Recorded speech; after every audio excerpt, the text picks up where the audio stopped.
Hello, good afternoon. Can you hear me, sir? Yes, sir. Okay, fine. I've joined. We can start, sir. Sir, in which name, sir, you have joined, sir?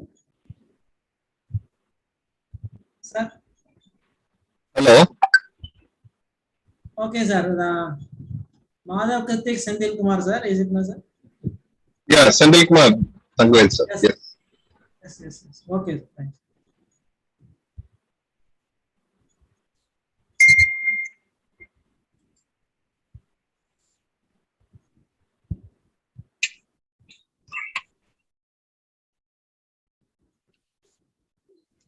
Dear participants, welcome back and a very good afternoon.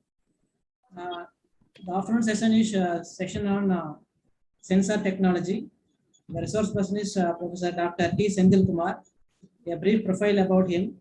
Dr. Sendil Kumar completed his B.Tech Computer Science and Engineering from Setu Institute of Technology, Madurai. He then completed his M.Tech Distributed Computing System from Pondicherry Engineering College, Pondicherry. He completed his PhD in Information and Communication Engineering from Anna University, Chennai. His area of interest include video surveillance, deep learning, cloud computing, software engineering, video processing, wireless sensor networks, big data computing, embedded automation, etc. He is currently working as an associate professor in computer science and engineering department at Amrita School of Engineering, Amrita Vishwa Vidyapeetham, Coimbatore. He has received appreciation in Indian Express for agent-based programming for banking domain. He has publication in 9 national conferences, 12 international conferences, 14 international journal and 2 edited to book chapter. He has publication in 19 Scopus indexed publications. He has published a book on C++.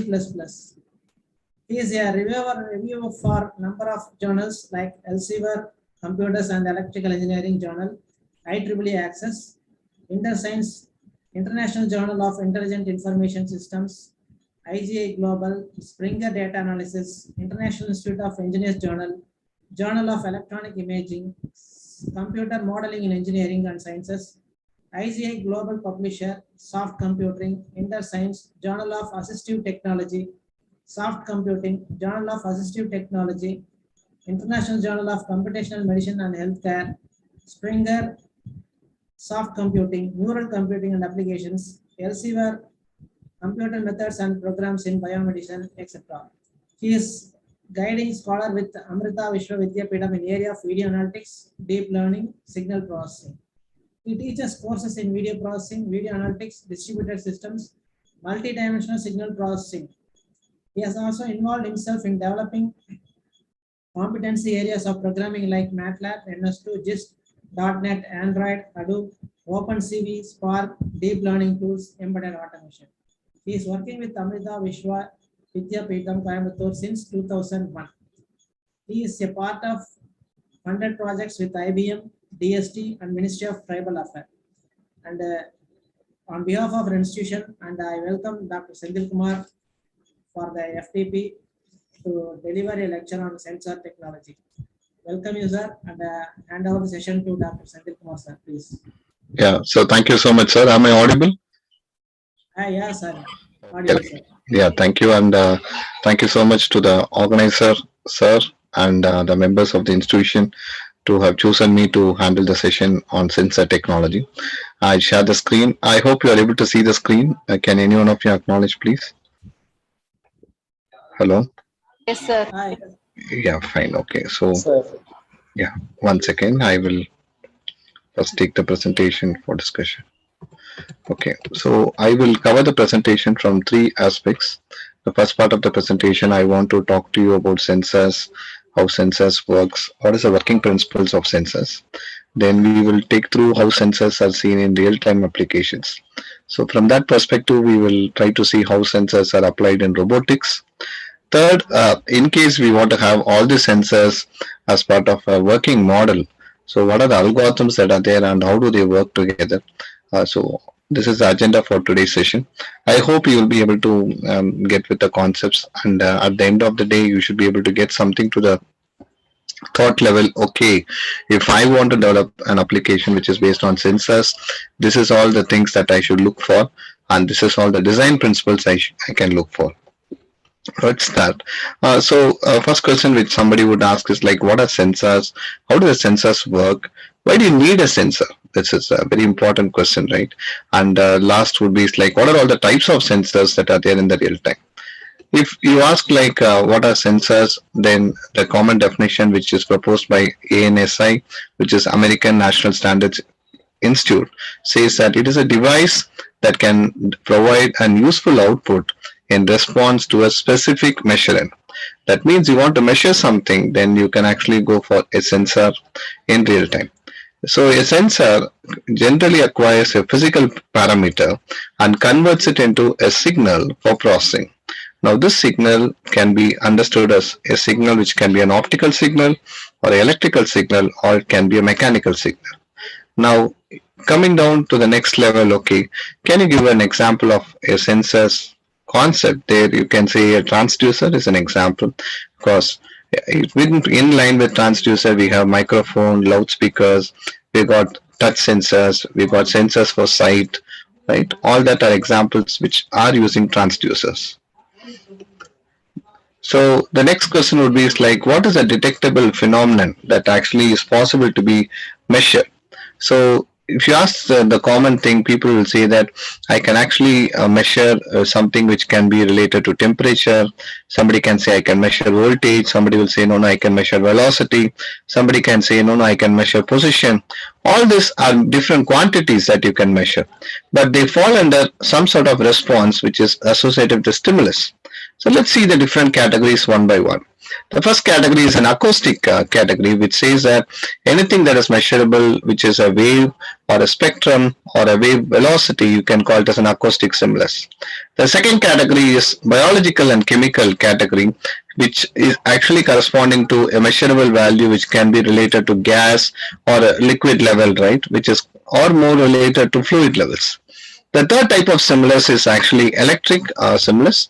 So there the measurable quantities would be immediately you would say I can measure current, voltage, then you can measure the charge, you can measure the electric fields, you can measure how much amount of conductivity happens, how much amount of permittivity is there with the material, right?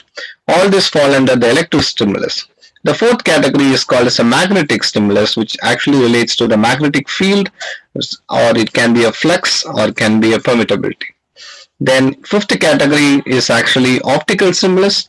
There you can actually measure refractive index, the reflectivity principal value, and next can be the absorption value with respect to optical stimulus.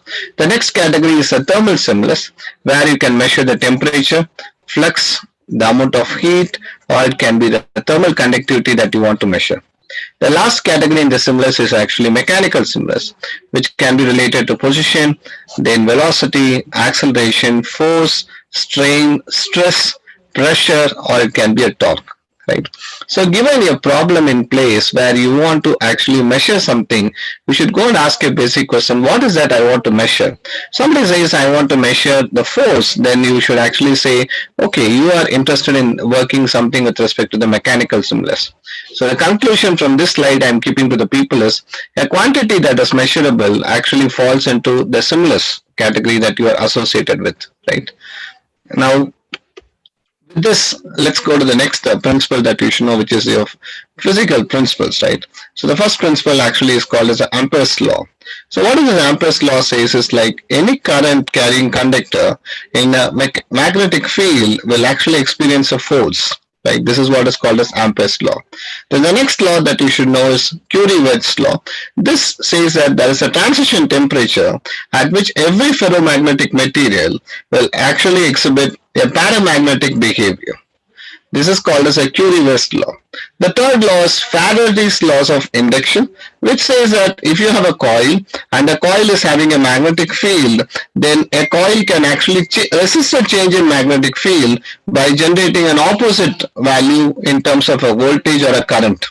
This is what you understand in terms of transformers, right? This falls into something called as Faraday's laws of induction. The fourth category is something called as a photoconductive effect. What is photoconductive effect is?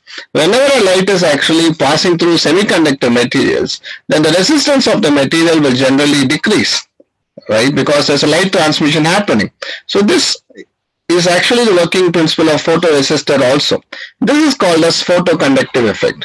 So what you understand from here is the basic physical principles that you should know with respect to sensors are Ampere's law, Curie-West law, then Faraday's laws of induction, and next is photoconductive effect. Now, what do you need a sensor, right? That's the first question somebody would ask, right? So answer to this would be very direct to say that if there's no sensor, there's no automation at all, right?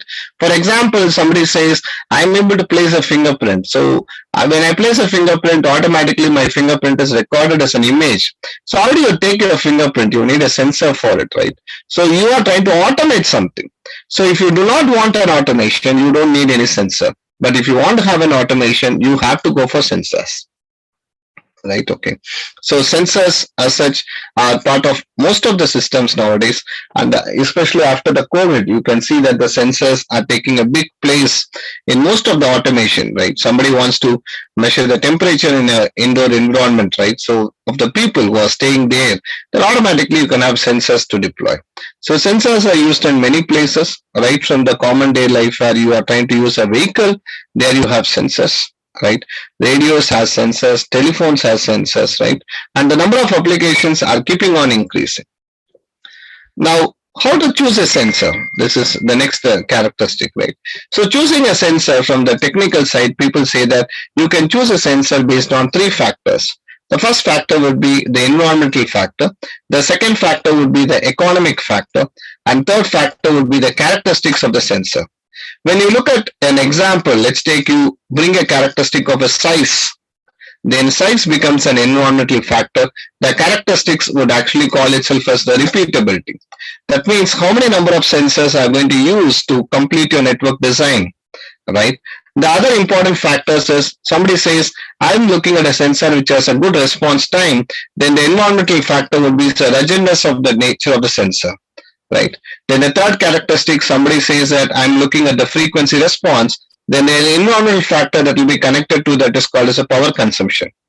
So whenever you are trying to choose a sensor, please look at the characteristics of the sensor from the environmental factors, right?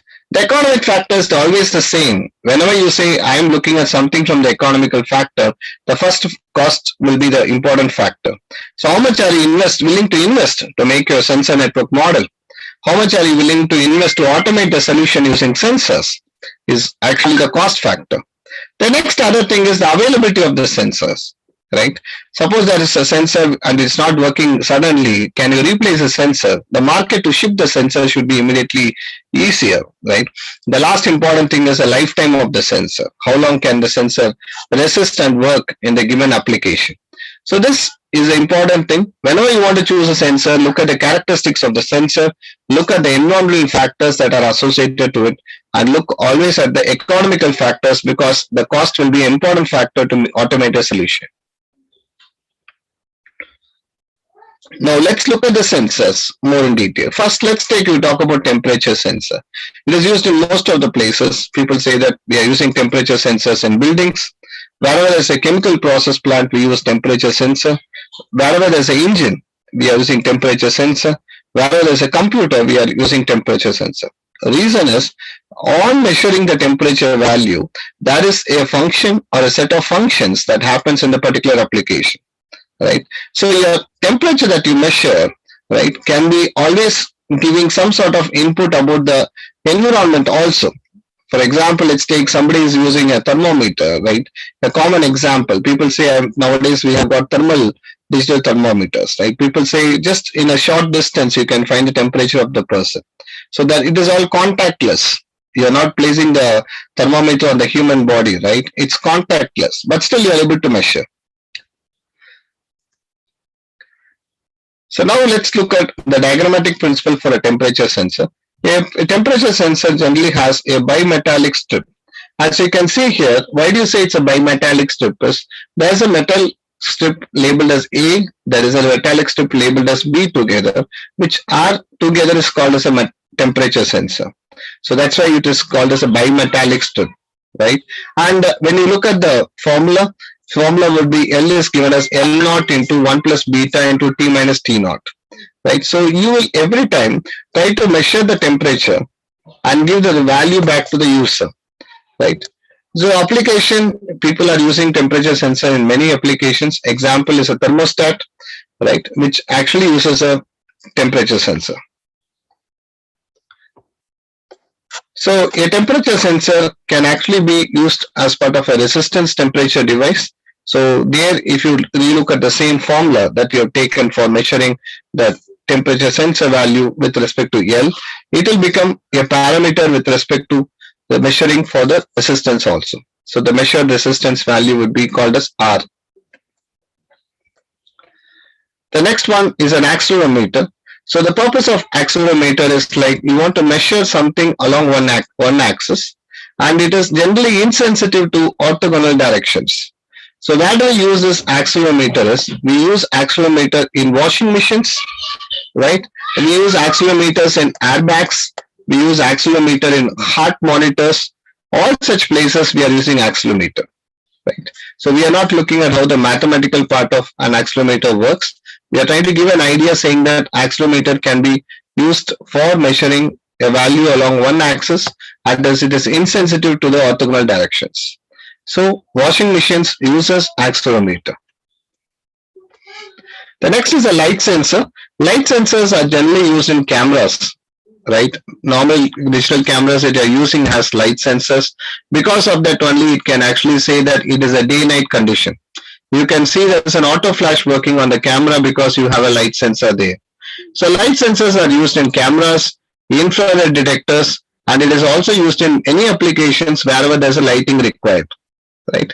So here, when you talk about a light sensor will actually compose of a photoresistor, a photodiode, or it will consist of a phototransistor. Then next, what you are seeing here is the magnetic field based sensor. As far as magnetic field sensors are concerned, wherever you are trying to have applications related to power steering or security, right, or you want to measure something on the transmission lines, there you will go for a magnetic field sensor, right? And the formula is very simple. Every time we will try to have some sort of a magnetic field in concern, so we will actually have a voltage measure which is called as V suffix H, and this V suffix H will be directly proportional to the magnetic field, as you can see in the diagram. So next type of sensor is called as an ultrasonic sensor. Okay, an ultrasonic sensor will help you for measuring the position.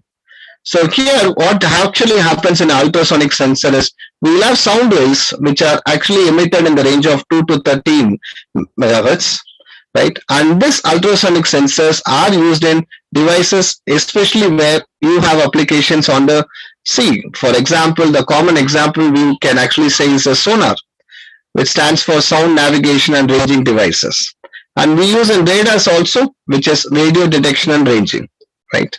So ultrasonic sensors are helping us to have the position measurements. So this is used in the ships to find the position of the ship on the sea. The next, what you see here is a photogate. What is photogate? Photogate is actually used in counting applications, right? So here what happens is every time where there is a light signal which is being emitted, at the time at which the light is broken will be measured for giving the value in the photogate. So next is a gas sensor, right? So this is nowadays used especially for places wherever you want to know whether there's any sort of a gas leakage or any sort of a threat to the people who are staying there. Or for example, let's take, you understand that there's a fire breakdown in a particular place and you just want to know how much amount of people will live in a particular amount of time. There, if you have a gas sensor, the gas sensor can actually give you leading values which can be understood, saying that this much amount of people can actually survive over a given amount of time, right? Now let's look at this gas sensor here. So here you can find an example of a carbon dioxide gas sensor which actually measures the gas levels, right? So here, as you can see on the right side, it will actually measure you the carbon dioxide levels, which normally falls in the range of 0 to 5000 ppm. So a value between 0 to 5000 ppm is actually a value which is a range. But once it is falling outside the value, then it becomes an alarm, or it can become a disaster to the people who stay in that particular place, right? So this is the first part of the presentation, which I want to talk to you about sensors. Now we'll go to the second part. 1 second, I'm sharing the screen.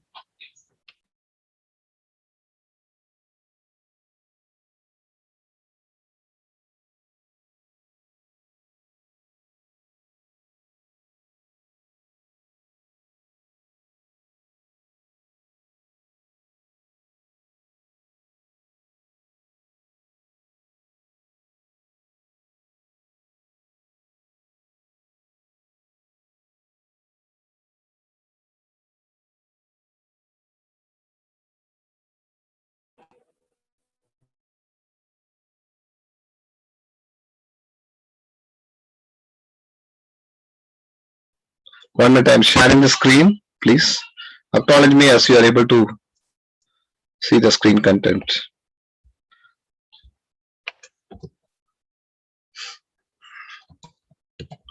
Participants are able to see? Anyone of you can acknowledge, please? Yes, sir. Okay, right, fine. Now we'll go to the second part.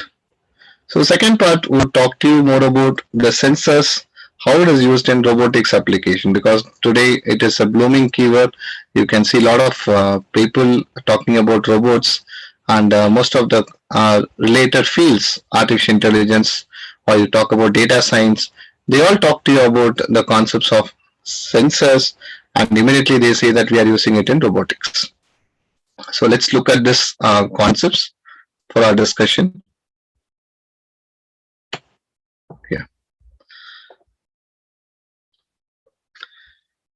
So now the first question would be is like, from what we have discussed, we know that we have got sensors. So at least by now people know that if you're new to this field, you'll say, I know that there is something called as a temperature sensor. There's a gas sensor, right? Then people say I can actually measure some pressure value, right? I have sensors for measuring force, right? I have sensors for measuring gravity, like that.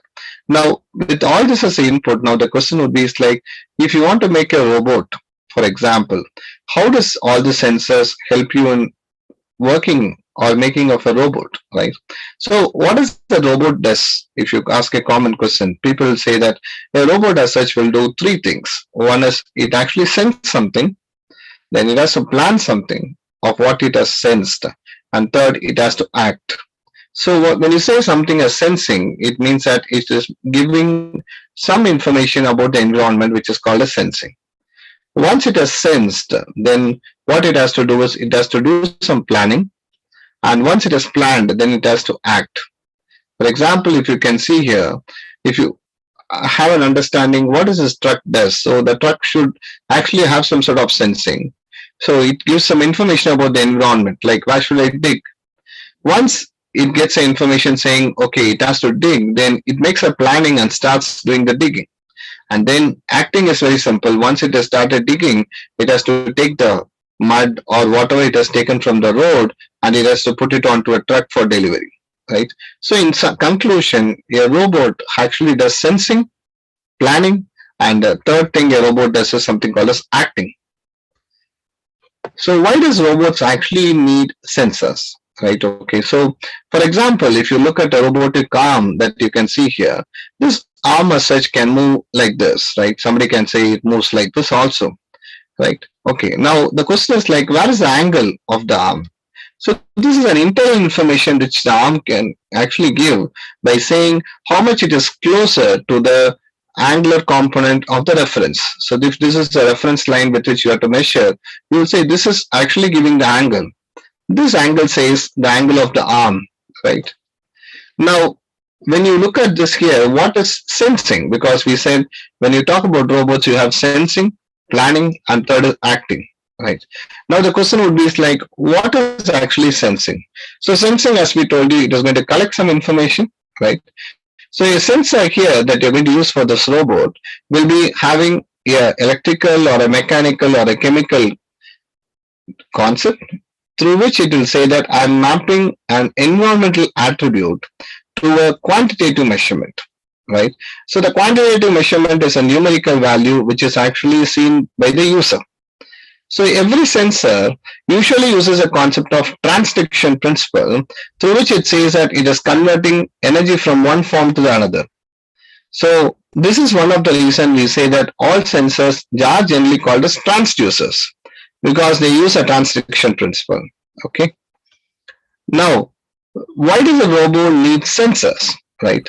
Why does a robot need sensors is like it has to learn something with respect to the environment. For example, if you place a robot, the robot should say, ask a question to itself saying, where am I, right, in this space? If this is a space, the robot should know, okay, where am I?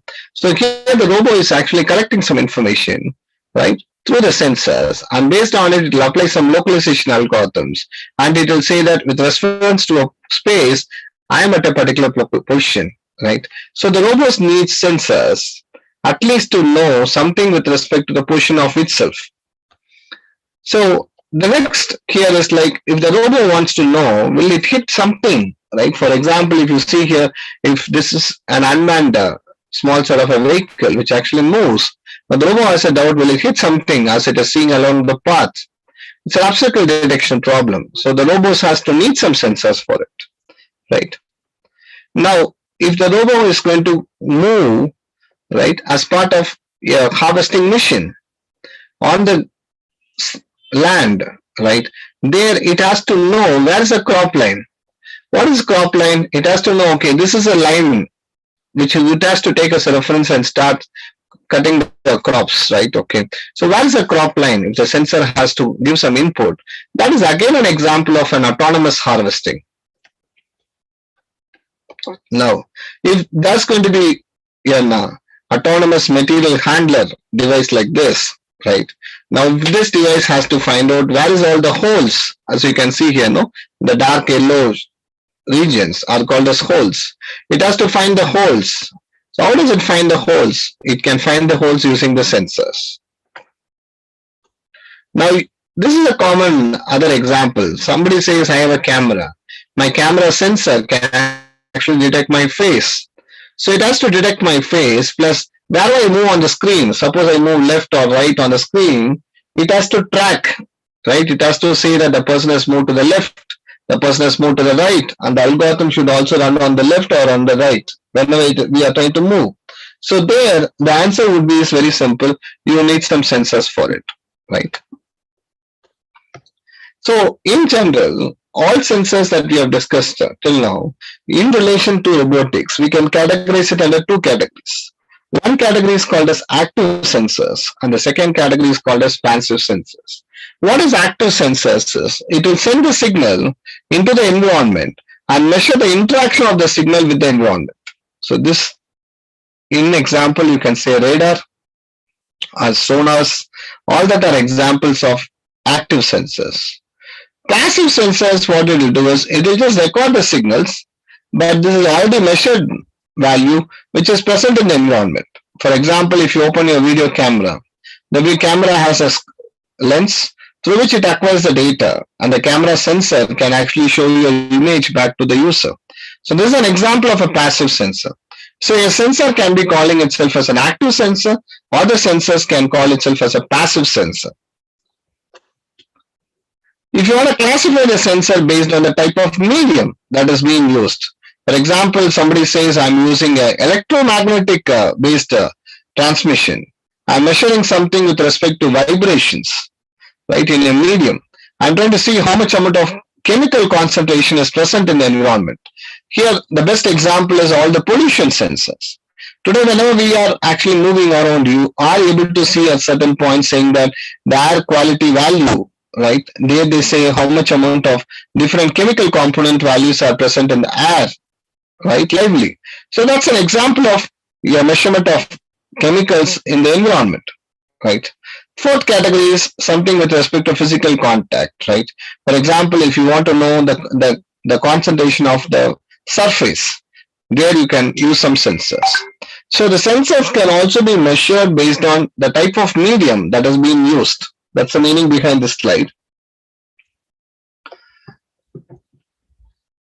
So the type of sensors can actually classify themselves saying as extroceptive, proprioceptive, right? So what is this extroceptive is something like this, right? A sensor that actually deals with the external world, for example, a camera, laser devices, rangefinder devices, all that are called as extroceptive sensors. Proprioceptive sensors, what they do is very simple. They actually give you some sort of measuring value, right? But this will not have any sort of interaction with the external world, right? So that's an example of proprioceptive sensors. Here, example you can say would be gyroscopes. The third category is something called as a imperceptive sensors. What is imperceptive sensors is something like this, where you say that, okay, I'm measuring something with respect to the biochemical level, or I'm measuring something with respect to the battery levels, right? In all your charging devices, or nowadays you have got all the places being powered on through alternative power supplies. So there, what you use is an interoceptive sensors. So sensors that can actually people can actually look at using would be all these type of sensors: temperature, potentiometers, laser finders, then touch sensors, tilt sensors. All the sensors are available at a lower cost in the market, right? Now, if you take a touch sensor would actually have a action measurement like this: an input force being provided, right? There's an electrical flow and there's a measurable voltage, right? So this is an example of a touch sensor. So yeah, in human interaction with the touch is measured as a force, and that is indirectly assumed as an electrical flow, and a voltage is measured. The next is tilt sensors, right? So tilt sensors actually work based on the gravity value. Every time you are trying to use a tilt sensor, automatically a gravity value is measured, and that becomes a measurable value for the tilt sensors. The next here is the encoders. So what the encoders can actually do is they can measure some rotation information. For example, if you want to measure the rotation of a wheel, right, there what you can do is you can actually use an encoder. So in connection to that, a right example if you can put forth, people can immediately say servo motors. Because a servo motor actually uses an electrical motor to measure the motor's position and how much amount of turn levels, and it actually controls the position of the motor also, right? I'm talking about the servo motors. Here again what we are using is an encoder. So the encoder as such will generally measure the number of counts per revolution, and the type of wave that we have in an encoder would be a voltage wave value, and it is a pattern will generally fall into a square pattern. As you can see here, it will be a square wave, right? So if you want to analyze something with respect to sensors, one common example somebody would say is like, if I have a small sort of a vehicle which is designed, as you can see on the right side, right? And if this is having a 10 centimeter wheel, right, for the diameter. Now the question is like, how far can the vehicle travel for every one encoder count? And second question somebody would ask is like, suppose I'm trying to change the wheel diameter. Here it is 10 centimeter. If I try changing the wheel diameter value, how much will be the movement of the vehicle here? The next, how much counts can you actually measure for every 1 minute of travel?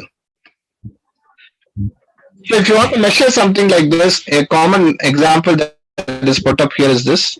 Suppose this is a wheel here where the diameter is provided and the circumference is provided.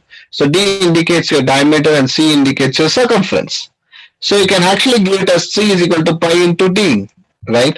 But here if you take this example, we are saying that the wheel diameter is 10 centimeter. The wheel diameter is 10 centimeter.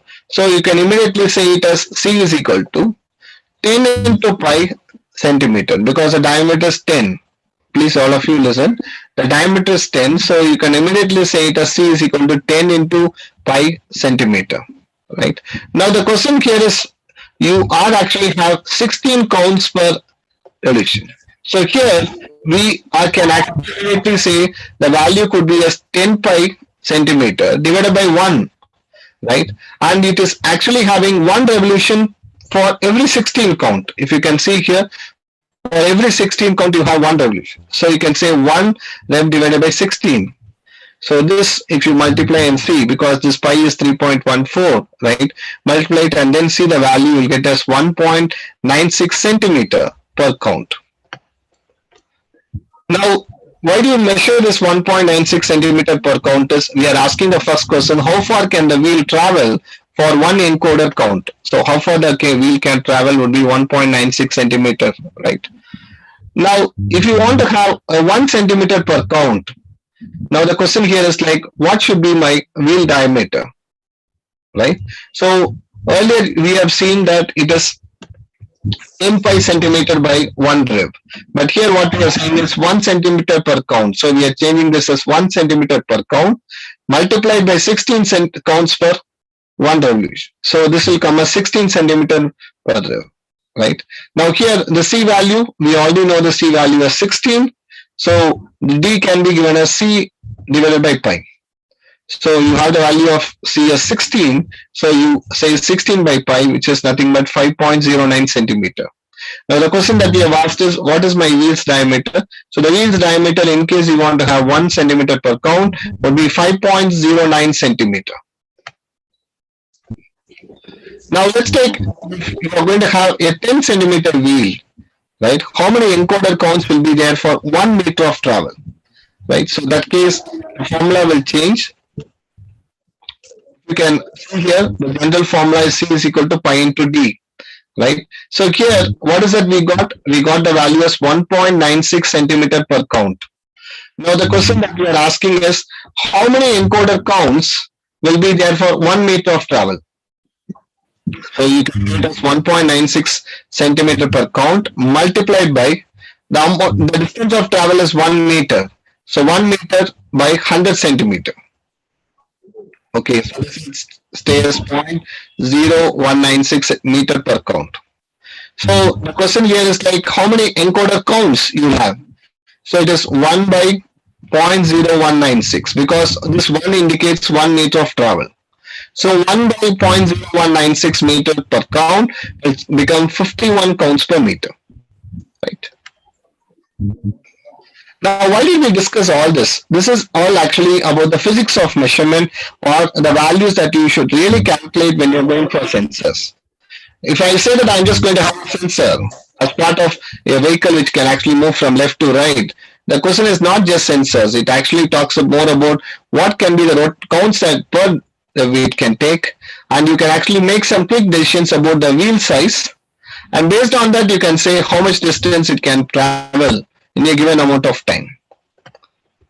Now, if you go to the next principle with respect to physics, we know this common formula which is related to Ohm's law. We say V is equal to I into R, right? Okay. So if you take a battery, right, you would say that the battery has an input current which is nothing but 0.009 amps as per this one as example. And the resistance value is 1000 ohms, which is the resistance value. V is nothing but the measured voltage, which is 9 volts. Where most of the networks which are using sensors or most of the devices which are using sensors will have power on cells like this. So voltage is equal to current into resistance. So voltage value is 9. So 9 is equal to current is nothing but 0.009 amps multiplied by resistance, which is 1000 ohms. So the design principle actually says how much should be a value of voltage, current, and resistance, right? So if you can see on the left side, if you have a larger pipe, right, then you have a less resistance and you have more water. So if you have a smaller pipe, you have more resistance, right, and you'll have less water. Okay, so whether you should have a larger pipe or a smaller pipe is actually depending upon what you want, whether you want to have more water or you want to have a less water here. So next is the bend sensor. So the bend sensor as such will have a variable resistor value, and the resistance value will change as it bends, right? So here then if you ask like, okay, how do you say the resistance changes? What about the current? So here we are assuming a constant current, right? But the measured voltage will be directly dependent on the resistance. So voltage will automatically change with the resistance. So next is a light sensor. So the light sensor as such is generally using a photoresistor, as you can see in the diagram here, and the resistance value will change based on the light intensity. So next is temperature sensor, which we call as a thermistor, is an example of a temperature sensor, right? So here the resistance will change along with the temperature. So next is a potentiometer. So the potentiometer actually will allow you to measure some sort of position values. So here this is otherwise called as a rotational sensor. Reason is, as you are using a potentiometer, you can understand the measured value with respect to the amount of rotation. Rotation here is R, right? So now let's take a small example with respect to the bench sensor. Now what is the bench sensor theory that we have told you? We said that it's a variable sensor. It will have resistance changing as it is bending, right? Okay. And the current value is assumed to be a constant current. Now in this case, if you take an example of a bench sensor, we have a measured value of 100 ohms when it is straight. We have a measured value of 1000 ohms whenever it bends, right? Okay. So if you have an input voltage as 5 volts, now the question is, what can be the minimum and the maximum current that you will get? Fine. Now, if you take about this bench sensor spec that is given, one spec is 100 ohms, another spec is nothing but 1000 ohms, right? We already know that voltage is directly connected to the resistance. So the current is constant in the case of a bench sensor. So the minimum value can be given as 5 because voltage value is 5, right? Divided by your amount of resistance that you have here. So the resistance is 100 for straight case. So you say 5 by 100, which is 50. Fine. And the next one is 5 by 1000 because you have 1000 ohms when it is bent. So the value will stay as 5. So the minimum and maximum value can actually fall between 5 to 50, right? The minimum and maximum value can fall between 5 to 50. So next is about sensors that are basically used based on some sort of a spectrum analysis, right? Electromagnetic spectrum. So here, these sensors are mostly used for cameras, mostly used for the night vision applications. Night vision in the sense, for example, if somebody is driving on the road, the camera can it pick up a live data and give some sort of information for analysis. That's an example of a night vision application, right? Okay. So there are a lot of cameras that are working based on this principles of EM, that's the electromagnetic spectrum analysis. So what does the EM spectrum says, right? It says that it can actually understand light waves and it can have light wave transmissions either under normal light wave transmissions, like you can see light waves from normal human light spectrum to higher spectrum lights like laser, which stands for light amplification by stimulated radiation of emission of radiation, right? So lasers are used in laser radars, which is called as LiDAR, right? So there, what you are using is the working principle of how a laser works. The other category is the radio and microwaves, right? Today we have got devices and systems which are working based on radio and microwaves, which are called as radars. Then you have microwave radar, right? All that are using concept of radio and microwaves. So this is what you can find here is in the diagram is actually a laser range finder. Then what you have is nuclear magnetic resonance, which is called as NMR. So where is this generally used is like it has a working principle that it can understand that different magnetic lines, right, have different frequencies, right? So it is generally used in imaging, right? You talk about all those MRI systems, right? So they're a part of certain MRI systems work based on nuclear magnetic resonance. So next is infrared LEDs, right? The advantage of this infrared LEDs is it's very cheap the cost wise of infrared LEDs is cheap, and it is generally used as an active sensing mechanism. It interacts with the environment and measures any value, right? And the use of this infrared LED in real time is wherever you want to look at an application from an obstacle detection, like you want to know whether there's an obstacle or not. There, what we use is an infrared LED. So now let's come into the sensors which are related to sound. So here, first one is very simple, which is sonar, which is sound navigation and ranging. So this helps you to know how much amount of time the reflection is available, right? This is generally used in all the seas. For example, let's take there's a ship, and the ship wants to know whether there is some sort of an organism which is below the water, right? And it has to take some actions on it. So there, what happens is it uses a sonar. The sonar as such can actually measure whether there's any bats, then whether there's any dolphins, right? So how does it measure this? It actually understands everything in terms of signals, and any amount of time it takes to measure the reflection, right? For example, the time to get the reflection is very larger, then that means it has found an obstacle, and the obstacle actually has a capability of hindering the frequencies, right? So that is where all the sonars are used, and nowadays sonar are used for robots also.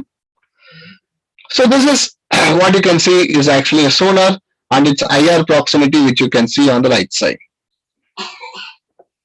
So next sensors is called as odor sensors. What is odor sensors is like mostly wherever there's some sort of a chemical industry where there are labs that are put up in certain place, they just want to know whether there's a chemical compound, right, in a particular place. There what is used is something called as odor sensors, right? Rather than human beings having the capability to find using the smelling capability, saying whether there's a chemical compound or whether there is some sort of a gas leak, for example, or a gas value which is gas which is mixed with the air, we use an odor sensor for it, right? Okay. And as far as odor sensors is concerned, it is used in many places. Most important places, the coal mines, right? Because coal mines are very risky for humans to work. So there, what they use is the odor sensors. Wherever the odor sensor is going to measure a value which is above the threshold, which is not in the level of a regular odor sensor value, there it raises an alarm and indicates that the humans are in some sort of difficulties with respect to safety. I'm talking about the coal mines. Okay. So next is touch sensors. As far as touch sensors are concerned, it actually allows the sensors to react back to the user, right? So this is generally used in all the mechanical industries, or wherever you are trying to have some sort of human interaction, and the sensor has to respond back. There you can actually go for a touch sensor, right? Then next is proprioceptive sensor. As we told you, here we have got encoders, right? We got gyroscopes, which actually measure by using angles. Then we got compass. Compass, each one of you know what a compass is. It allows you to show the direction of travel, or it allows you to show the direction where we are, right? And nowadays what we are all going with, all the GPS based systems are using this proprioceptive sensors. So this is an example of proprioceptive sensors, as you can see here in the diagram. Now, the question is very simple. Which sensor should I use for which place? Here again, the same answer to each one of you. Look at your application. See what the application demands, like what the application wants to measure, right? So there you choose your type of sensor. And the next important thing is like how much the sensor is very much connected to the measured value. Does the sensor says, okay, I can compromise with accuracy? No, I should not compromise with accuracy, right? I want to have accuracy, but I'm willing to spend as much of money I want. Their cost is not a factor. If the application says, no, I can actually measure the accuracy with a higher value, but my problem is I'm not willing to spend money on it. So their cost becomes an issue. So the certain factors always needs a balance in choosing the sensor. Whether you want to have a higher cost or with a lower accuracy, or we want to have high accuracy, high cost, and most important thing is what information you want to record using the sensors. Last question somebody would ask is how do you place the sensors, right? Because you cannot just have sensors just randomly placed. It is not possible. So you should come up with some sort of a mathematical model through which you can place your sensors, right? So there are algorithms for it which we will discuss, right? This is the things that I want to talk to you about sensors, and I keep my regards to the members, as you can see on the slides, who have supported in giving this contents. Okay, now we'll move on to the next part. So next part we'll talk to you about the algorithms, data aggregation algorithms that you can see. Now, what should have gone to your mind should be is very simple. Your mind should have got a learning saying that, okay, whenever I want to go for sensors or I want to develop any application, I have lot of sensors available. But my concern should be is like what I should measure. Do I need an application which needs higher accuracy? So the next question is like, am I willing to invest as much of money I want, right? Or no, I should have low cost application, but it should have high accuracy. So that becomes a challenge, right? Now, the next thing that you should actually understand is the sensor data that can be worked with. Now, people actually talk about sensors. They talk about applications that can be created. So one option would be is like you can hard code any application that you want. For example, if somebody says, I want to work on application, you would say that I'm using Python, I'm using the code which is going to run on a Raspberry device, right? Like that. Now, let's go inside and spend a couple of minutes on the different devices, right? Then we will actually come back and start seeing the next concept about how to work on data that actually comes from these embedded devices. So the first question that we are keeping for us to understand is very simple. Our question is like, do we actually have facility to work with applications which are built on sensors? If so, how do I do? Right? Let's take it as a layman's thought and start doing the things.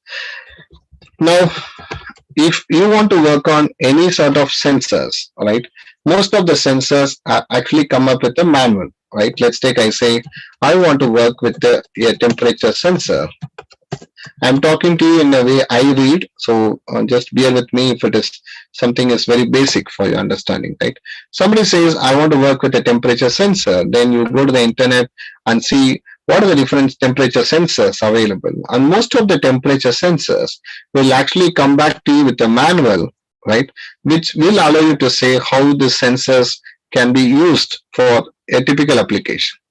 For example, I'm looking at a reference manual which is posted, right, which falls for the series TD-1002B, right? So this is from this company, Okazi manufacturing company. So I'm not promoting any company, just try to understand, right? So this actually says how the sensors can be used. And this speaks about the working principle of the sensor, right? Both from the mathematical part and both from the measurement part also, the sensors will be described well in detail. Now the next question would be like, okay, I have got some sensors. Now what about my embedded devices? Because sensors cannot work separately, right? They have to work with some sort of embedded device. So people will say that I'm working with either with Arduino, or people say that I'm using Raspberry Pi, right? So there are different series that are there, right? So there the next question would be is like, I want to work with something on a Raspberry Pi, but I want to measure some sort of temperature which is going to be measured as part of the application. So they look for places to understand how to build a measuring system which is based on Raspberry Pi. There are a lot of sources. I'm just showing only one source, but like this, there are many sources. Like for example, this source content actually says, right, what you should do when you want to work with a Raspberry Pi device. So as you all know, it is actually an onboard device. A Raspberry Pi is an onboard device. So what you can do with a Raspberry Pi would be like it can call it as a single board computer, which is inexpensive. And inexpensive in the sense it is cheaper. That's what I'm trying to say. And here you can connect sensors. Here the sensors you can connect could be a temperature sensor, or it can be a camera sensor, for example.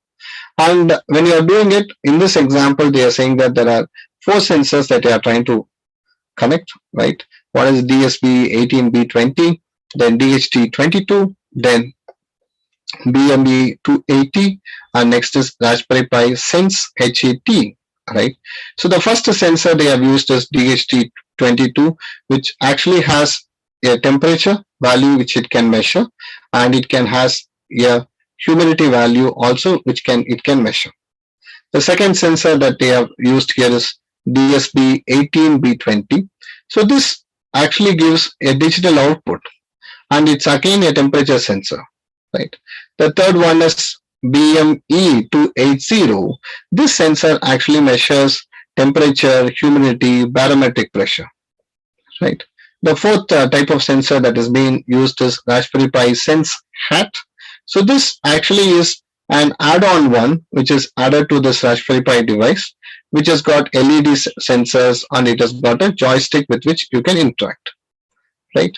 Now, why I'm saying this, why I'm sharing the screen and explaining this, this should be the question for the audience. Okay, now can I do something with the sensors? Yes, you can actually use a Raspberry Pi, and you can purchase the sensors, whichever you want, to start with a minimal setup. Now, the next question would be is like, okay, I need to start doing some programming with it. So here, the operating system is specific to Raspberry Pi. So you have a Raspbian operating system, right? Okay, so using this operating system, you can invoke the initial operations. So what generally happens is people connect to an online website, which is iot.app.initialstate.com, right? And there you can actually set up a new account for yourself. Once you set up a new account for yourself, then you will be able to invoke the required add-on libraries that you want to work. So you can see the commands for all of it, as you can see here. So here you can see that most of the things will be based on the Python. This is a website, right, where you're supposed to log in and have an account. So start with your initial setups. So if you can see here, most of the things will be built on Python. This is one of the reason people are talking about Python everywhere, right? From the undergrad to the postgrad, or most of the applications, people say that, okay, you can actually use Python as a common platform. Reason is most of the embedded devices works based on Python. So here again, they have installed Python, as you can see here. So it will be a Python version for working with embedded systems. So here we are talking about a Raspberry Pi, right? Then you start writing a code. Since it's a Python program, it will have an extension as py. Okay, then after that, you can start working with the embedded sensors, whichever you are trying to connect in your application. So here there is some third parties that you may install, which is something like IS Streamer, right? This IS Streamer, if you can see here, will be very important, because the reason is like it allows to work with any sort of modules, right, which is based on connecting your real-time data and measuring it, right? So this is the one that we are talking about, that is IS Streamer, which is a Python library, which is available already. So here again, IS Streamer is being installed. So here we are using a pip. So pip is a third-party library which is available with Python. So once you install Python, you cannot directly start working with all the applications. You need some supporting libraries to be installed. So the supporting libraries can be installed by saying pip space install space the library name. Now I want to install IS Streamer. I say pip install IS Streamer. Right, okay. Then once you're done with it, then the next is you can start working with your individual sensor that you're connected. So you can work with your temperature sensor. You can measure the values, all that, and you can try writing a live code like this. This I'm just showing to the people to get a next feel, saying that, okay, I know theoretically sensors. Now I can work with sensors by using an onboard, which can be a Raspberry Pi, with a couple of sensors, which you can see in this website here. Okay. Now, the extendable application is always your choice. Somebody can actually use a temperature sensor just to measure the temperature. Like for example, I just want to measure the temperature on a sunny day, right? Or whether I just want to measure the temperature wherever it is raining. So based on the temperature which is measured, I can actually say if the temperature is within this value, it is a sunny day, or it is raining, or it is a hot day, for example. This is a small application. But the same thing, if somebody is trying to put up in a different way, I have measured the temperatures, but on measuring the temperatures, I just want to have the lights in my room to be on or off. I think people can understand what I'm saying, right? Wherever the temperature is high, right, I just want to have the lights to be off. Wherever the temperature is low, it is raining, so I want to have all the lights to be on. So which light to be on, which light to be off, all that is all again applications that you can build once you have measured your temperature. Please understand, right? Okay, so in this line there are a lot of products that have come nowadays, right? So I'll just show you one. Auto light systems. Yeah, if you see it in the internet, yeah, you can see here. You can see auto off, on off light sensor systems. So how does this do? Right, it's not just measuring just a power and just putting on the light on or off. It is actually measuring the temperature. Please understand the concept, right? And now people have talked about all this more on the room level itself. If you have a building, if you have a room, you can actually control the sensors, and based on the sensor value, whatever it measures, no, you can say some portion of the rooms can be lighted, some portion of the rooms cannot be lighted. That means you can put off on and lights, on off lights. The basic principle is we are measuring the temperature value, right? Okay, so this is the next one that I want people to know. The third, which I want to discuss, is more about how the data can be processed, right? Because when you have sensors like this, these sensors can actually measure different type of values. Now the question would be is like one option is like have sensors measure value using your Raspberry Pi devices and so on. Now the other possible is like, can I take some data sets which is actually having values of the sensors? Rather than I building systems and measuring the value, can there be data sets which are already available? That becomes a very curious question for anybody. So there are data sets for it. So one option would be like you can go to Kaggle, right? And you can look for data sets which are sensor data sets. So when you go to Kaggle website and talk about sensors, you can actually see this link, right, which speaks about the different sensors. For example, here there's a sensor data which is pushed from pumps, right? So this speaks about the pump sensor data, right? Okay, so this data set is available, as you can see here. This has got values with respect to the pumps. So the status value of the machine is being measured. And if you want to have the data set, you can go here and you can download the data set. Okay, so for people who are curious to say, I cannot set up physical systems, but I want to work with data sets which are related to sensor, one website that you can actually talk about would be is a Kaggle. Kaggle has got a lot of data with respect to sensors, right? And the other one that you can actually see is data set which is actually available with respect to environment. Today, most of the people want to work with all the environmental relevant data that you can get it from the same Kaggle, posted from the Stanford. So here you can see data sets related to environmental sensor telemetry data sets. Okay, so you can see here the data set is available. You can download this data set and you can work. Okay, the third, which is mostly becoming a common problem, is actually about the pollution data set, right? So people want to work with pollution data sets measured from sensors.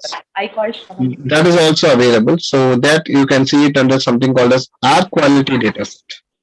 If you want to take the values of the different measures with respect to pollution, and from there you want to take some quick decisions, you can go for the air quality data set. This air quality data set is again posted by the Kaggle, right? You can actually look for the air quality data set from Kaggle. And the other website which I'm suggesting to the people is called as a data set available from IEEE data port.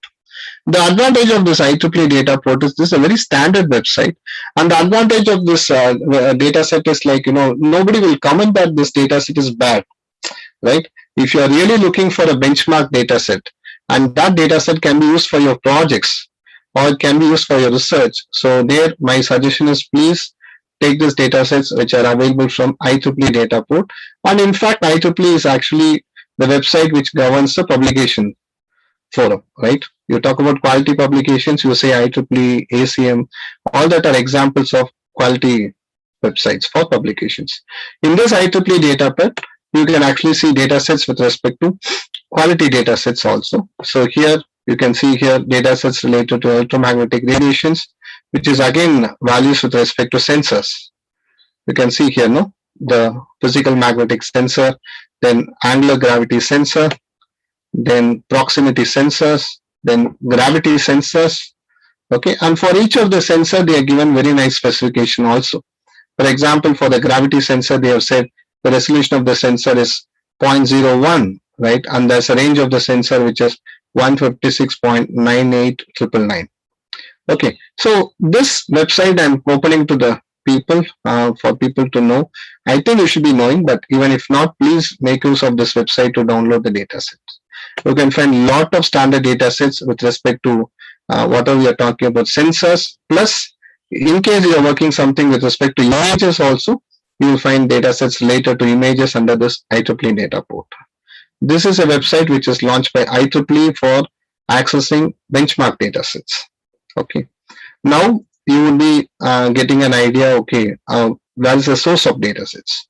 Now the next question somebody would say is, okay, doing a programming onboard, right, which is an embedded onboard platform is always a question. Somebody says, I want to work with programming which is based on Raspberry Pi, right?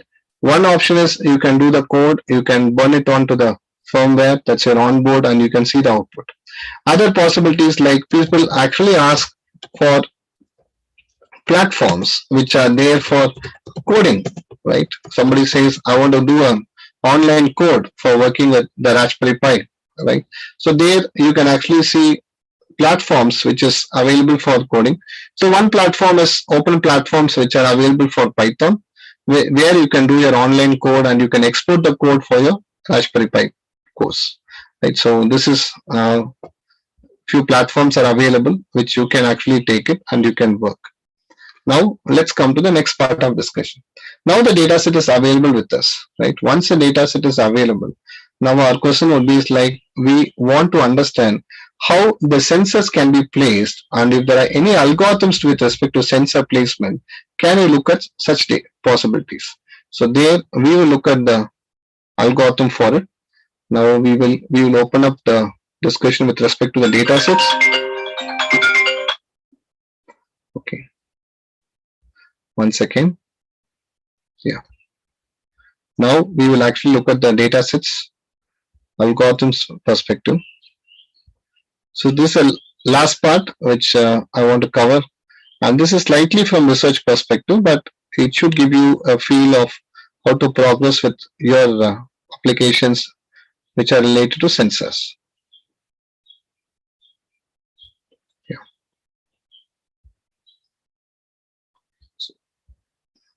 Fine. See, this is part of a research presentation which is prepared by Mahant Koda. So this actually talks about how data can be aggregated from different sensors when they are part of networks, which is, again, we are talking about the sensor networks. Okay. 1 second.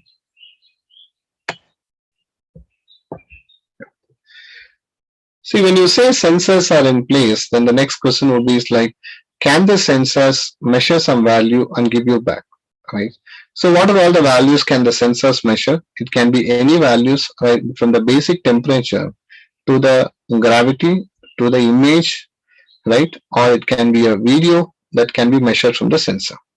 So when these sensors can measure some values and they can work together, you are calling such networks as sensor networks. Okay. Now, this has got different places, like people talk about body area networks. You understand what is body area networks, right? If there are sensors which can actually measure the different aspects of a human body, you talk about all the body area networks.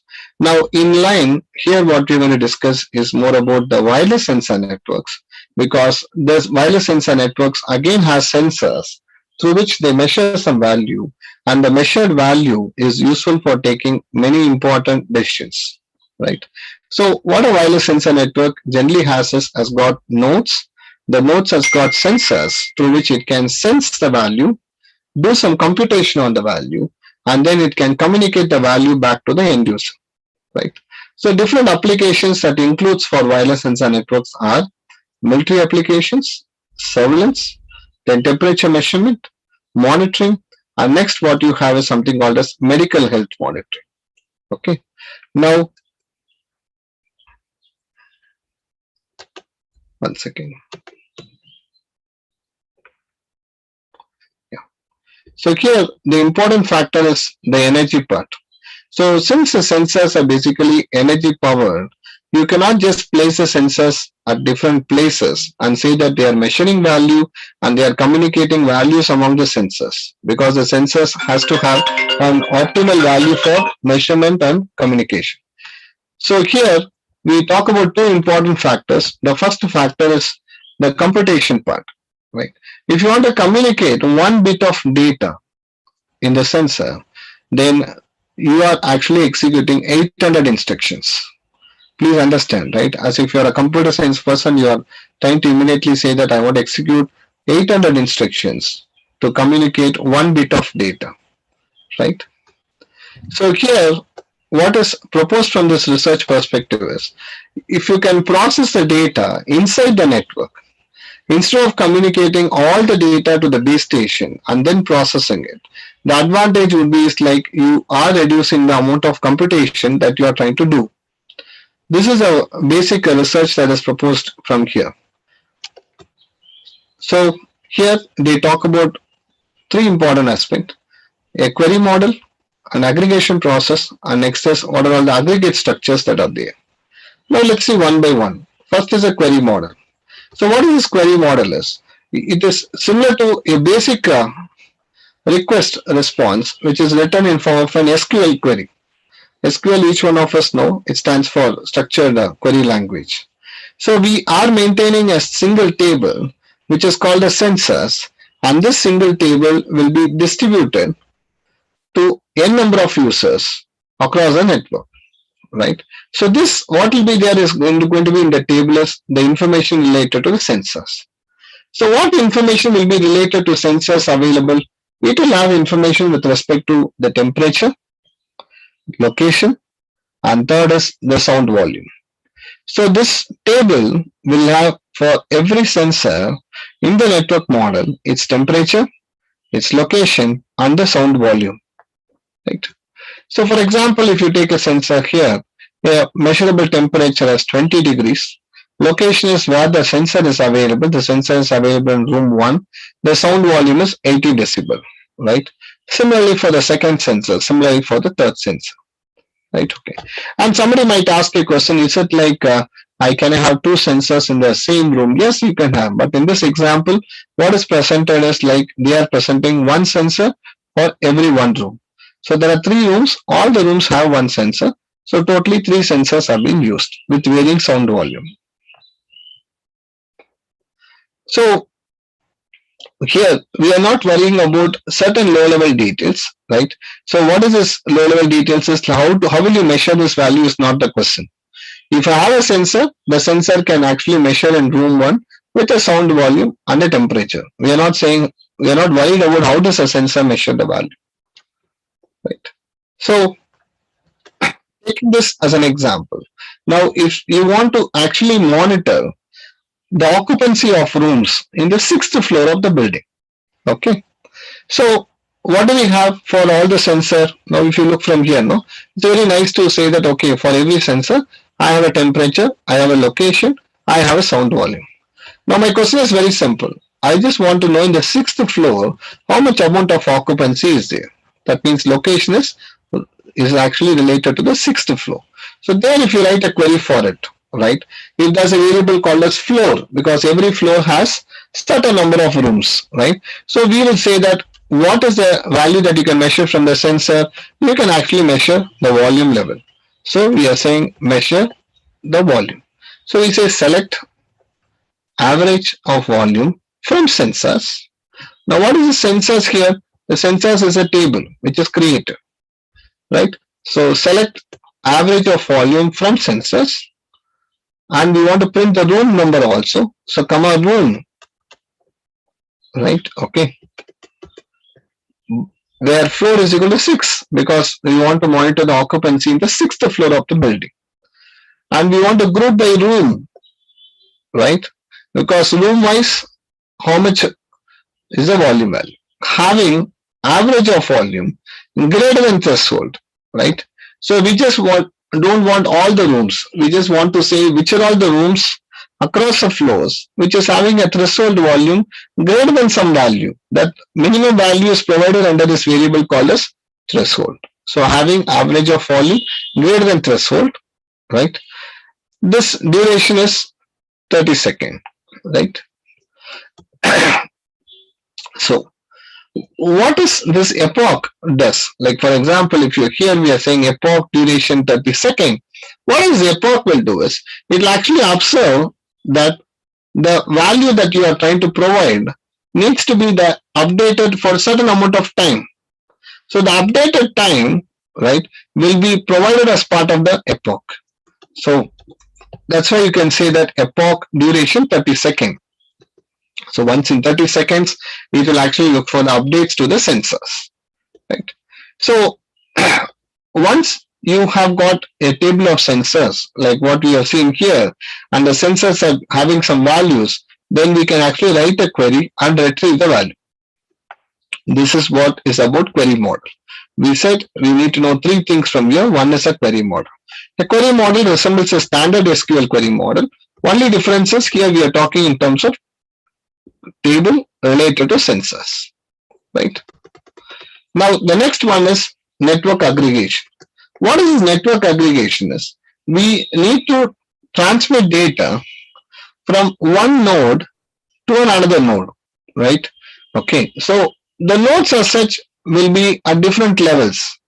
What do you say at different levels? For example, I have different floors. One way of saying the different rooms is, I can say floor 1 to floor 6.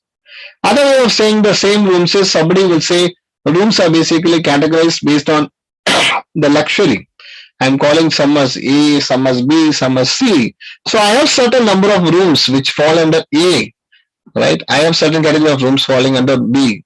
But I want the sensor to transmit data from either from nodes of type A to B, or nodes within A, or nodes within B, like that. Now the question here is, like, if I want to provide a similar routing scenario, you can actually use a tree-based routing. So how does a tree-based routing work? A tree-based routing will say, I have a set of nodes labeled, as you can see here, no, A to F. Now I can actually route the data from the node to the other node, right, by following through a set of parent nodes in the intermediate. So this actually stands in line with a tree structure, as you can see here. This is a network structure and this is your tree structure. This says that if I want to transmit from F, from A, I have to travel through C, E, and then F. Similarly, if I want to travel from A to D, I have to travel from A to B and then B to D. So there's a path which is traveled by the nodes to transmit the data from itself to the destination. So this comes under tree-based routing. So whenever you're trying to have a tree-based routing, then you can actually push in a query like what we saw earlier. So select minimum temperature from the sensors.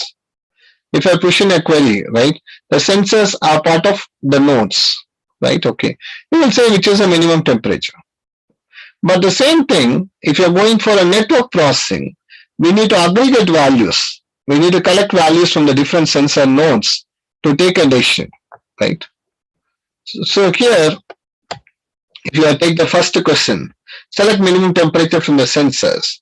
So every time it will check whether it has a minimum temperature by comparing with the nodes, and then says which is the minimum temperature from the sensors. With the network processing, right, what it does is it takes the values, then it tries to connect the values by aggregating them. So this is 5, 2. Together you say 5, 1, 2, right? This is 9 in the left side. Now it's together 4, 9. So what will become? Here, next what you get is 8. Right side what you get is 5, 1, 2, 3. So left side you have 4, 9, and right side what you have is 5, 1, 2, 3. Please understand the order. 5, 1, 2, 3. This side what you have 4, 9. Okay, now it combines. So 4, 9, comma 5, comma 1, 2, 3, comma, now the last one visited is 8. Okay, now what is the minimum temperature from the sensors? You will apply min. This will say the minimum temperature is 1. Right. So here what we are saying is we are trying to aggregate values from each of the nodes from the downward to the top. We see it again, right, in a quick process, right? Now 5 and 2 is taken, right, together, 5, 1 and 2. Left side 9, then 9 with 4, then 5, 1, 2 with 3, it is 5, 1, 2, 3. Now it has to take with 8, so 4, 9, 5, 1, 2, 3, 8. Now you apply a min, the value is 1. Okay. So the number of messages that actually gets communicated here is 12 messages. Okay, right. If you actually count individually, you will say that 1, 2, 3, 4, 5, 6, right? But it has to communicate as an aggregation principle also. So it will actually have 12 messages that will be communicated. Okay. Now the third thing, if you're putting it in terms of the distribution phase. Now what we have seen is in terms of network processing. In terms of distribution phase, if you take the same thing, we are looking for a minimum temperature, right? Again, it checks across the nodes and says what is the minimum temperature. Now if you take from the collection phase, right, it will actually give you the minimum temperature like this. Now see the difference here, right? Between 5 and 2, what it does is it takes 5, 2, combines with 1, right? It has seen a parent. Please understand, it has seen a parent. It doesn't worry whether there is any parent at the top, right? Now it applies a min locally to this. Please listen all of you. It applies a min locally to this. So min of 5, 1, 2. The minimum value is 1, right? Now it takes 1, it combines with 3.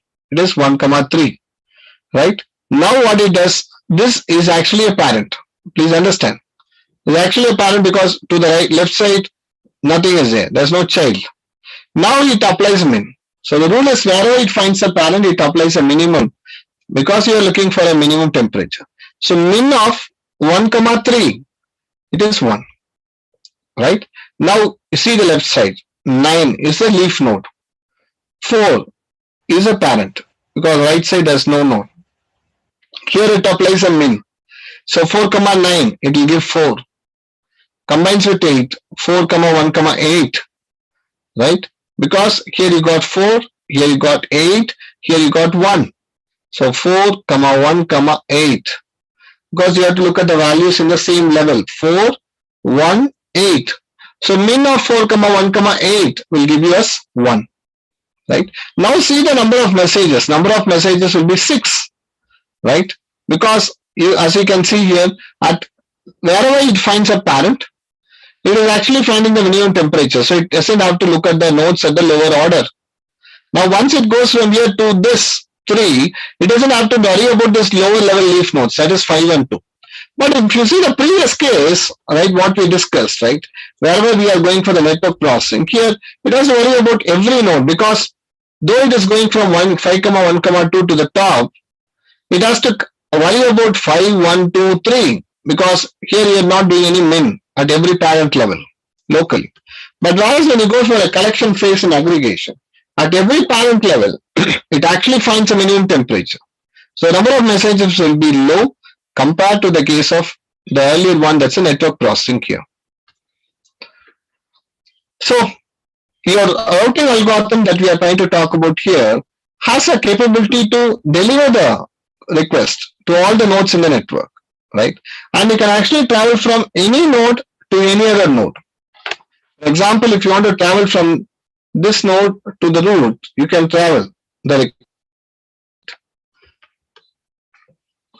So this, in research perspective, they propose saying that like you can have partial aggregates at every level. What is partial aggregate at every level? As you can see here, no, this is at level here. Here I've done some processing. Okay, here at this level I've done the local processing. Here it is minimum is 1, here it is minimum is 4. Now I take 4, 1 and combine with 8 and see which is a minimal one, right? So the conclusion here is at every local level, we are doing a processing and we are trying to eliminate the lower level nodes, right? That's the advantage of this approach. At every lower level, you are trying to do your processing and you are aggregating the information again and again. This is about grouping. What is grouping actually does is, as you can see here, there are different sensors. Please listen, all of you.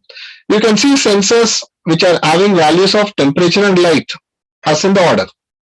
Now, if you are pushing a query, normal SQL query that we talked to you, select of average of light, comma temperature by 10 from sensors, group by temp, comma 10. Right, group by temp, comma 10.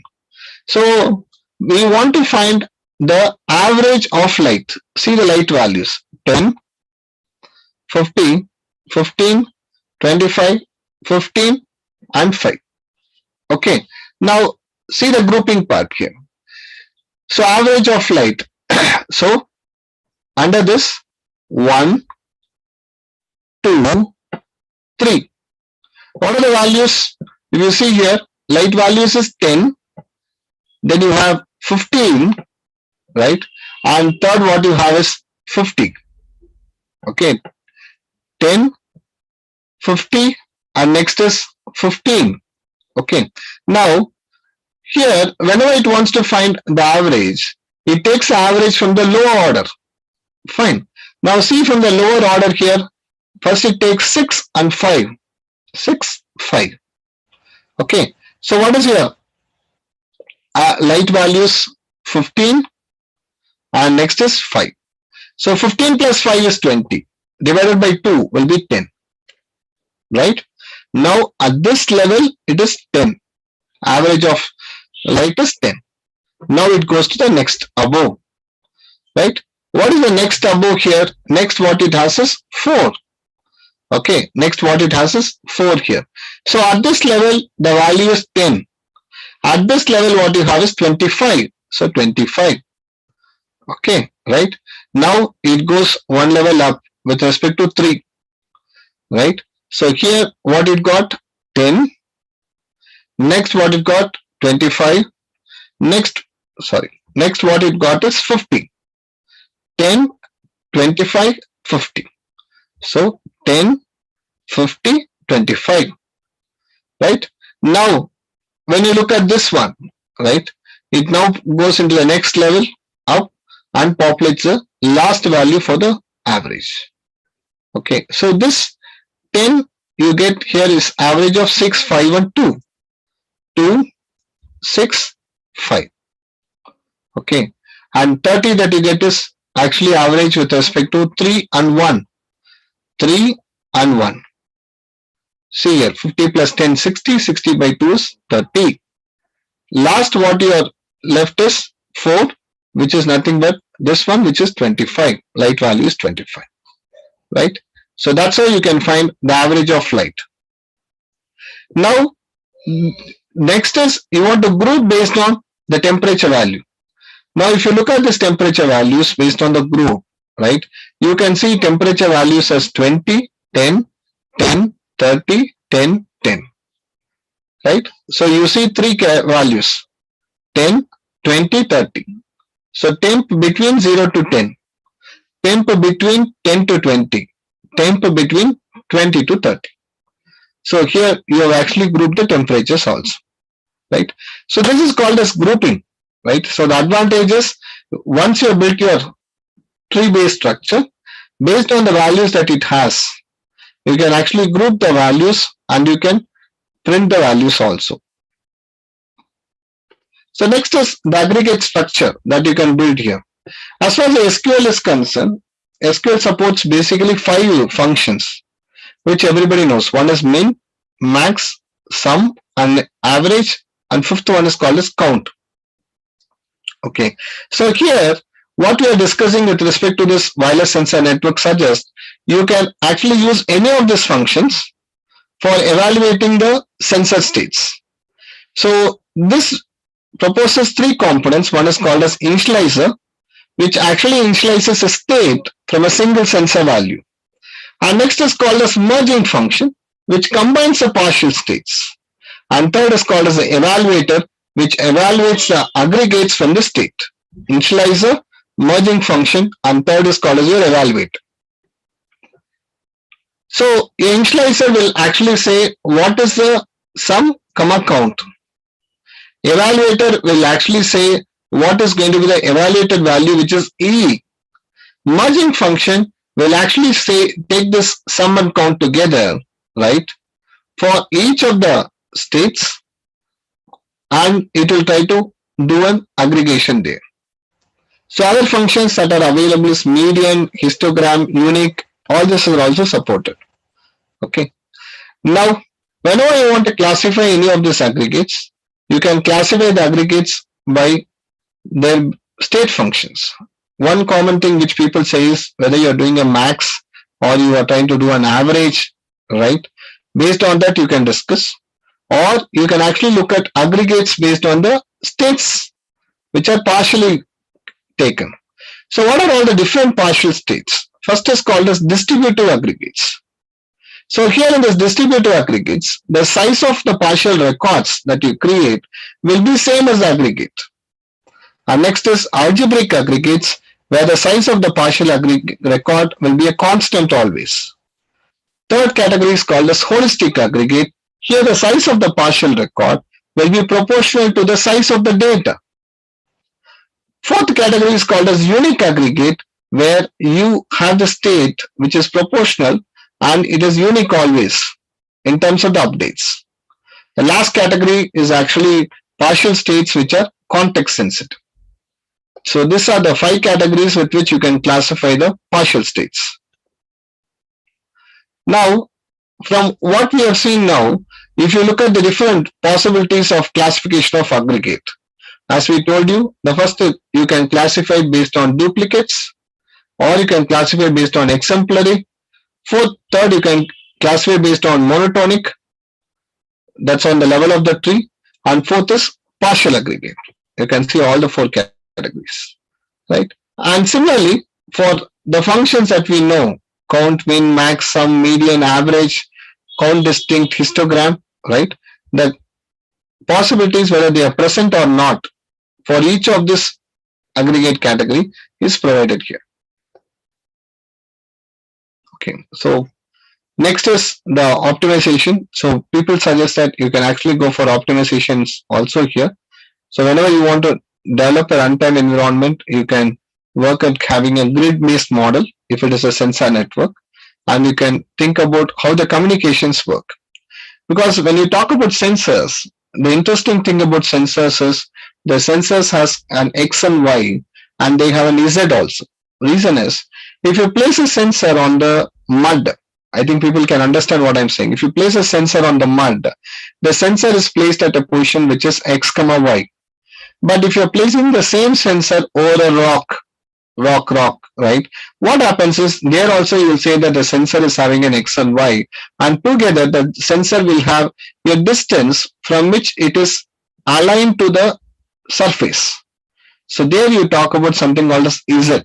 So sensor models actually supports possibility of having X, Y, and Z with respect to the position.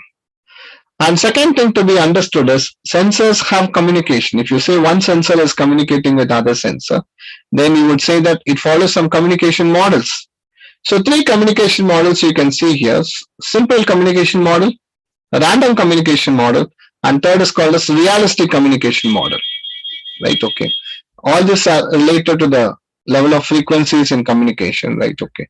So here, when you look at what is being proposed here, they say that the type of communication model has been improved based on all the 4 categories that is proposed, right? One category being the acquisition part, right? And second in concern is about the query that we have followed, And third that is being discussed is about the type of aggregation, right? And fourth that is being discussed is more about the type of aggregate structures that are being used. Okay, so this is the content which I want to present with respect to the concepts related to the type of data aggregation and sharing. Fine. The last which I want to take through would be is like if there are data sets which are related to sensor networks. Now our concern is how these data sets can be handled by using some sort of network algorithms that you write.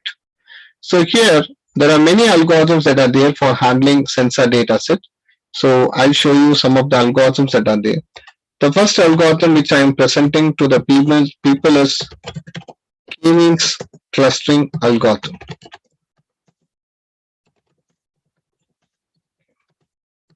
For sensor data analysis, right? So here, this is a very much an unsupervised algorithm, and given some data which is captured or provided by the sensors, you can actually work with such data by using a K-means clustering algorithm. Why do you need this? That's the next question, right? For example, see, for any data set that you analyze, for example, we told you that if you're going for Kaggle, right, and I'm looking at air quality data set, fine. I'm going for Kaggle and I'm looking for the air quality data set. Wherever I'm looking at data sets which are available, the data sets will give us one important factor that the data that you're using has got some sort of features, right? For example, if you can see here, the data is in form of a CSV file. It has got all these values: date, time, hourly concentration of carbon dioxide, tin oxide, hourly measured value, and so on. And when you look at this data set, the data set will also say whether it has got some class value. You can see here, all these are the features. And this will actually say whether it has a class label. So what would be your class label? I just want to know that for every row of data that is provided, whether it is having an indication that the air quality is good or bad. So if you say whether it is good or bad, then it's actually a two-class problem. Please listen, all of you. It's called as a two-class problem. But if you say no, air quality is good, bad, average, right? So that means we are talking about three classes, right? Good, bad, and third is average. Fine. So when you talk about three classes here, now the question is, do you have a ground truth to say whether it is good, bad, or average? How do you say it's a good one? How do you say it is a bad air pollution data? How do you say it's an average class? So there people talk about ground truth. Sometimes what happens is the data sets that you get, right? If you go and download the CSV data set and see, you should actually go and look at the last column of the data set. The last column of the data set will say that whether it is having a class label or not. For example, if you look at this data set, they are providing this data set which has got 9,357 instances. It is collected from 5 metal oxide chemical sensors, which is embedded in an air quality chemical multi-sensor device. Fine. And the values that they have measured is all these are the values. Fine. But if you ask a question like, does it classify the air quality level, right? These are only attributes. That is no class value, right? Now the question is like, if you do not have a class value and you are looking for a class value to be provided, their only solution is you have to use some algorithms. So their answer is you can go for a K-means clustering algorithm. So answer I'm leaving to the participants is like, if you have a data which is captured by sensors, but you don't have a class label for it, you can actually use a K-means clustering algorithm, right? This sensor data can be anything. For example, if somebody says, I've got sensor data, right, for measuring emotions, humans, right? I have human beings. I have got sensors with which I have measured the emotions. Now I just want to know whether it's a good emotion, bad emotion, angry emotion, for example. So there, what people say is like you need to use an algorithm for it. So there the answer would be is like you can use a k-means algorithm. So wherever the data do not have a class label, which is measured from the sensors, there you can actually use a k-means clustering algorithm and you can say which class it will belong. This is first information. And second is like once your data is available and you have classified your data, if you are giving a test data, what does it mean as test data? Today, for example, on this date, right, where I am sitting, 25th October, Monday, at time 3:58, I have measured some values with respect to the air using the sensor. Now I just want to know whether it is a good level or it's bad or it's average. Good, bad, average means whether it is polluted, not polluted, good, polluted, and so on. So there, what I can do is I can use an algorithm which will find the class. But there, people should understand that already I found the class for the training data, which is in Kaggle, by using the k-means algorithm. So there, you can actually use an algorithm which is from supervised model. That algorithm can be a KNN algorithm. That algorithm can be a KNN algorithm. So I already found the class for the training data using k-means. So I'm giving some test data. I want to find the class for it. I can use a KNN there, right? In this approach, what has gone from the research perspective is people have come up with a lot of other approaches for doing it. So there people say that I'm using algorithms related to deep learning, right? For, let's take same pollution problem, right? Pollution measurement. Yes. So people come across with architectures. You can see here, no? Air pollution prediction with multimodal data and deep learning, right? So people are trying to use deep learning for doing it, or in the state of research, what has come up after deep learning is people are trying to use approaches or algorithms which are related to transfer learning. Okay, so people say that I have developed some algorithms like this, as you can see here, no, which is based on transfer learning approaches to find some predictions with respect to air pollution. So the conclusion is, once a sensor data is available, now when you want to build some algorithms on the sensor data, just see whether the sensor data that you measured has a class value or not. If it doesn't have a class value, please use a k-means clustering algorithm. If it has got a class value, then you can give a test data and you can find the class of it by using a supervised algorithm, which can be a KNN, k nearest neighbor algorithm. But if you want to get more accuracy from the model, there you can use deep learning, or you can actually use algorithms like transfer learning also. Right? That's it. So in summary, what we have seen in the afternoon session is we have seen concepts related to sensors, the types of sensors. Then after that, we have walked through on sensors related to robotics. Third, what we talked to you is about if you talk about a Raspberry Pi in model. So can you have sensors? If so, how does a program look like? A basic one from the Python point of view has been shown just for reference. The fourth, what we were interested to do is once the sensors are going to collect some data, how do you place the sensors? Because it's very important. For example, somebody is using a sensor model for agriculture.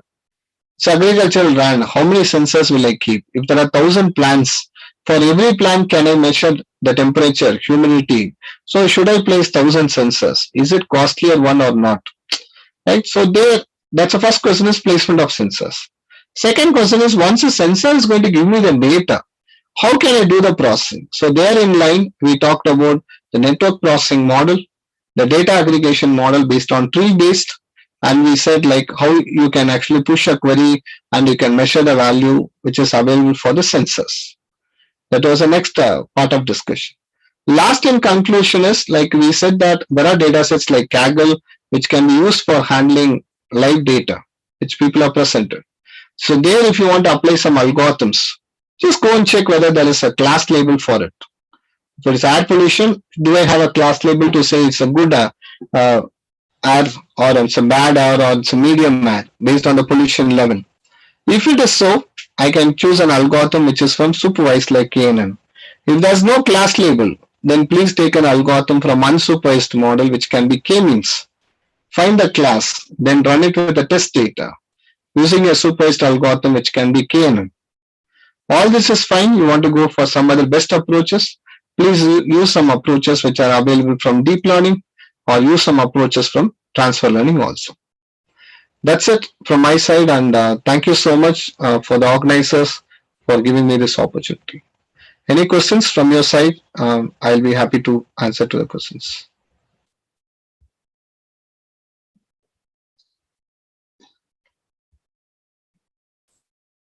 Any simulation software that can be help us in building a IoT kit for smoke level measurement, right? What should we find the data sets and feed it into platform like ANSYS? I think I've shown you an example of a data set for handling air pollution. I think that can be one that you can use for your application. Any other questions? Ma'am, am I audible? Sir? It's audible, sir. Someone post a question in the chat box, sir. Please try to start.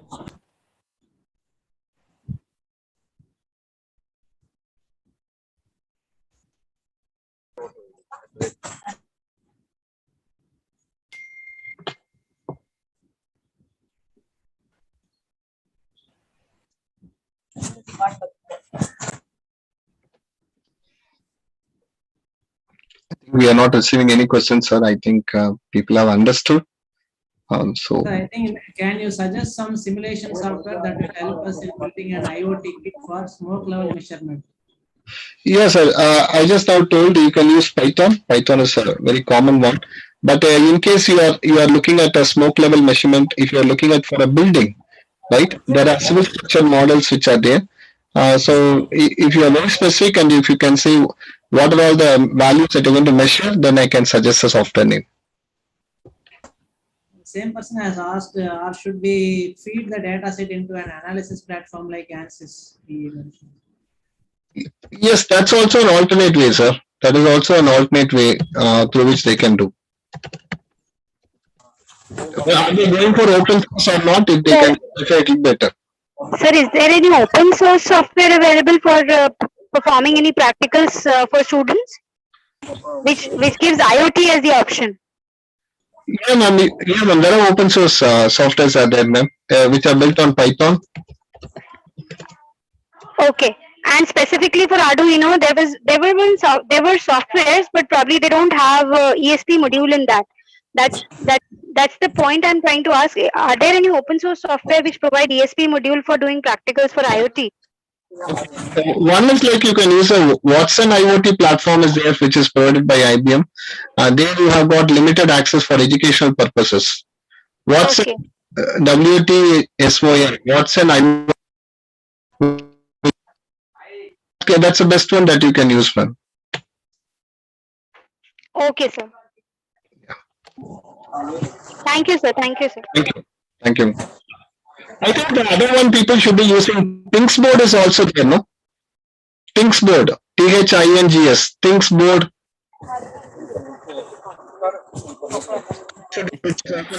Hello, sir. Yeah. Can you suggest any transfer learning model for sensor data, sir? As such, for images, like for trained on ImageNet dataset, we have Inception V3, then ResNet, etc.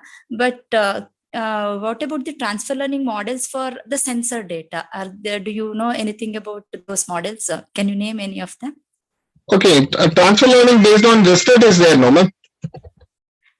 Yeah, based on ImageNet, there are many, sir, like ResNet, yeah, Inception V3, etc. But based on sensor data, I don't know anything about it. So if you can just throw some light on it. Okay, your question is like you have it for images, you got ResNet like that, but yeah. you build something on data which is sensor based. Sensor based, yes, sir. Okay, sensor based. One is based on FlowNet. I have seen one model earlier. FlowNet, okay, sir. You can actually use. And this is one that I have seen. Maybe I will go through more and get you a detail back also. Okay, sir. Okay, thank you very much, sir. FlowNet you can use, ma'am. Okay, sir.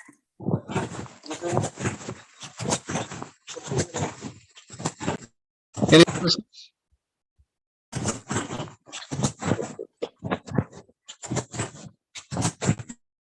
I posted the platform name in the website in the chat box.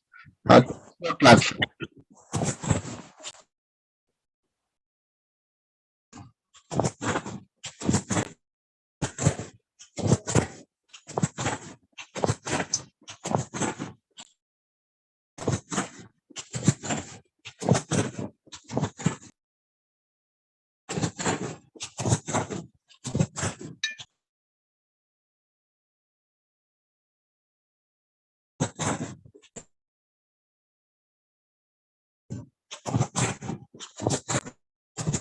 Seen the platform which I posted in the chat box.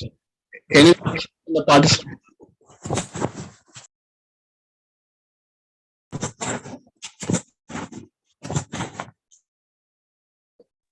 Okay, sir.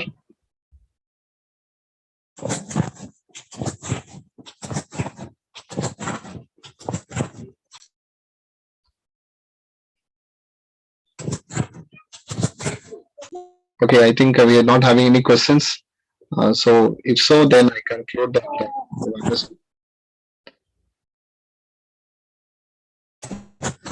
So shall we conclude here?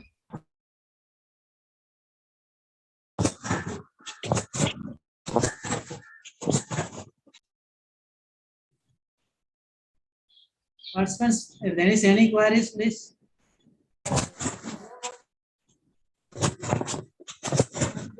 So, sir, thank you very much, Professor. Thank you so much. And on behalf of our institution, and I personally thank you for sharing valuable time and shared a lot of information with us. Actually, it is a sensor technology is actually a right topic. I think you have covered a lot of things from basic sensor to WSN. You have covered almost everything. So it's actually really a wonderful session, Professor. Thank you for sharing your valuable time and valuable information with us. Yeah, thank you, sir. Thank you, members who are listening. Thank you. Stay safe and have a good day forward. Thank you all. Thank you, sir. Thank you so much. Thank you, sir. Thank you. Participants, kindly post your feedback. And tomorrow morning, the session actually start as usual 9:15. Please log in at the right time, please. Thank you.